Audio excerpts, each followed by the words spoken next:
this episode of On the Set, I'm taking a look at Silent Hill, the movie. This one is about a creepy town and an even creepier little girl. So, a young girl named Sharon starts having nightmares about a town called Silent Hill. Wait a minute, who names their kid Sharon? Anyway, the town has been abandoned ever since the 70s due to a coal fire that happened underground. Wanting to find answers as to why her adopted daughter is having these nightmares, Rose takes her there to find out. Yes, that sounds like a great idea, Rose. Let's go to a creepy abandoned town. So, on the way, they run into a cop. Hey look, it's Andrea. She gets pretty sketched out by Rose and decides to follow them into town. Once there, a girl appears in the road, causing Rose to crash. She blacks out, and when she wakes up, Sharon is gone. As Rose is looking around, she encounters the girl who made her crash, who looks exactly like Sharon. She also sees strange creatures and this guy, Pyramid Head. After that, the cop catches up with Rose and tries to arrest her, only to find out that they're actually trapped in the town. We then learn more about the girl. Her name is Alessa, and she was burned as a witch by a cult who runs the town, called the Brethren. Meanwhile, Rose's husband, Christopher, goes to Silent Hill and looks for them, with no result. This is probably because the Silent Hill that they're in exists in a different dimension. It gets confusing, I know.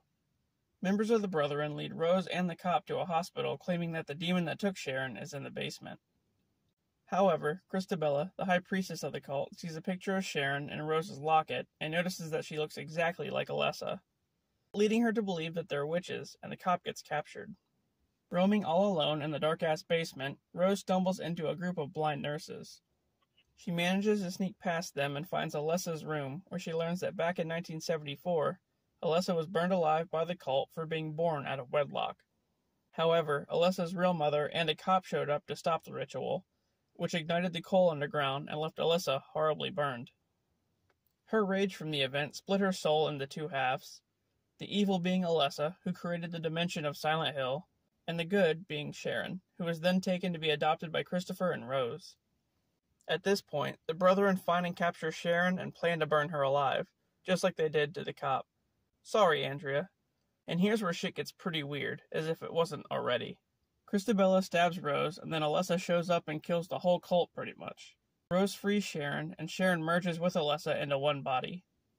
So then, Sharon and Rose return home, only to find that they are still in the Silent Hill dimension. The end. Well, it definitely had the vibe of the video games, with the fog in town and the creepy demons and stuff.